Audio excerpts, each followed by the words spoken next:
Bobby Fischer, one of the greatest chess players of all time, is said to have an IQ of 195, which is 35 points better than Albert Einstein's.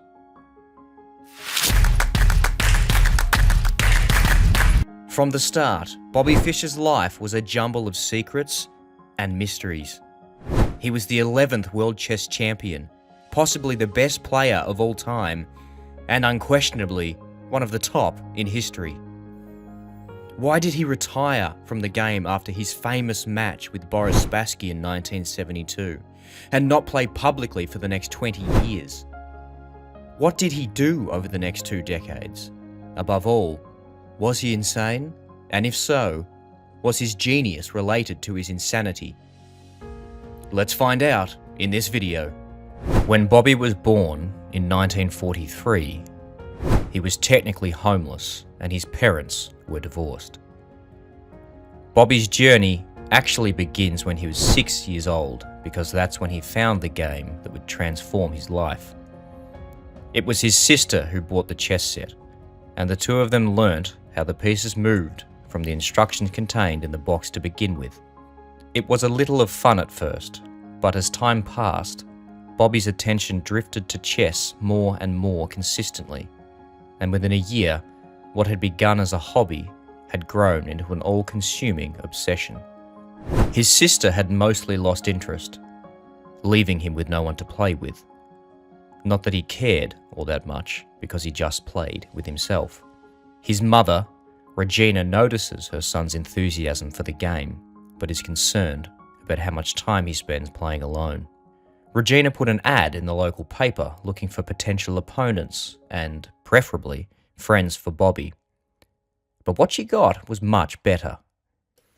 He was invited to compete in a match against Max Pavey, one of the finest players in the United States at the time. It was supposed to be a simultaneous demonstration, with Pavey showcasing his enormous talents by playing against a huge group of players all at once. But Pavey put Bobby away in about 15 minutes. And while it was an easy victory, the self-taught 7-year-old had performed well.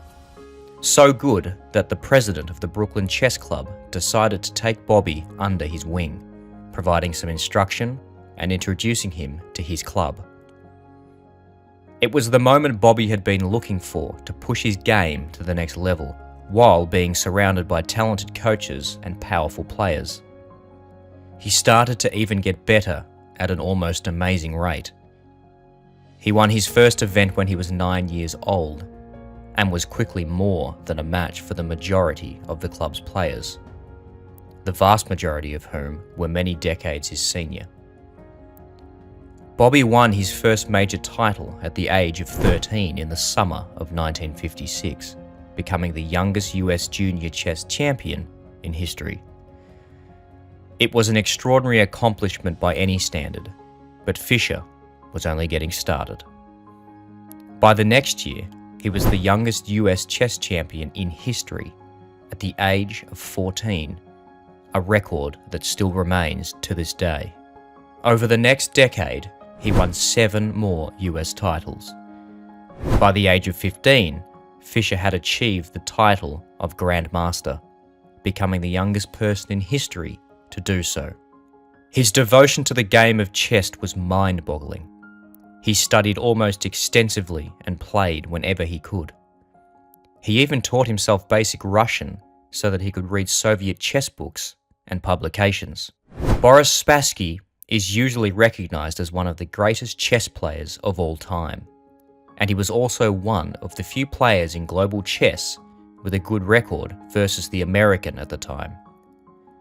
Spassky also had a big edge in that he was supported by the state-sponsored Soviet chess machine that had given him so much success in earlier decades.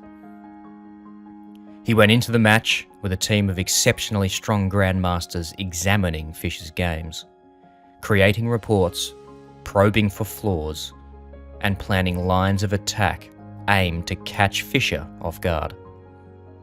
Fischer had none of that, relying only on the assistance of his second American grandmaster, William Lombardi. If anyone had any doubts about Spassky's ability to compete with Fischer, they were swiftly shattered when Spassky defeated the allegedly unstoppable American in the first game of a 24-game schedule. He won the second game as well, but this time due to a forfeit, when Fischer, to his surprise, refused to continue. There was a lot of media focus on the match, and Fischer believed the mass TV cameras filming the game for global audiences had put him off. He insisted that the game be relocated to a more private place, and when it wasn't, he didn't show up, and the match was likely over. Boris Spassky showed sportsmanship by requesting that Fischer's demands be satisfied so that the match may continue. The rest is history. Fischer won 7 of the next 19 games, losing just once and drew 11 times, to become the 11th World Chess Champion. His whole performance was so impressive that after a particularly great win in Game 6, even Boris Spassky rose up to congratulate his opponent alongside the audience. In 1975, he was scheduled to defend his world title against a young Soviet grandmaster named Anatoly Karpov. But Fischer issued a string of demands prior to the match, and when only some of the demands were met, Fischer walked away, forfeiting the title and pledging not to play another competitive game of chess in public for the next 20 years. Sadly, despite the fact that his mother was Jewish, Fischer's undoubtedly brilliant intellect was home to some quite terrible beliefs. For most of his adult life, Fischer was a rabid anti-Semite, a prejudice that would later become an obsession, and he's on record as saying some truly unforgivable things, particularly as he got older. Fischer played his first competitive game after 2 decades in a rematch with Spassky in 1992. He won with reasonable ease, but in addition to a large reward, he landed himself into legal problems. The event was held in Yugoslavia at a period when the nation was under a trade ban.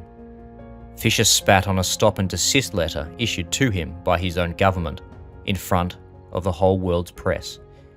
A warrant for arrest was issued in America, and he would never return to his country, therefore residing in Hungary and Japan. After being arrested for 9 months in Japan for travelling on an expired passport, his old foe Boris Spassky made a personal plea to US President George Bush to intervene in the case. When that failed, Spassky offered to join Fischer in his cell on the condition that the two were given a chess set. Eventually, Fischer persuaded the government of Iceland to grant him full citizenship, and he lived out the rest of his days in Reykjavik, the site of his great triumph over Spassky when he died there in 2008 at the age of 64. Bobby Fischer embodied the concept that the boundary between genius and insanity is practically non-existent. Many Bobby Fischer stories and facts did not emerge until after his death because Fischer rejected interviews and notoriously cut off connections with individuals who talked about him publicly.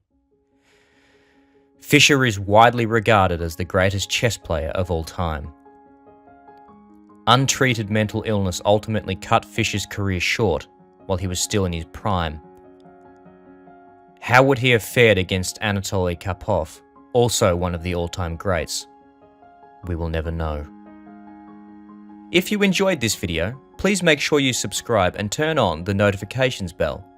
Thank you for sticking with me all the way to the end. Take care, stay safe, and I will catch up with you soon.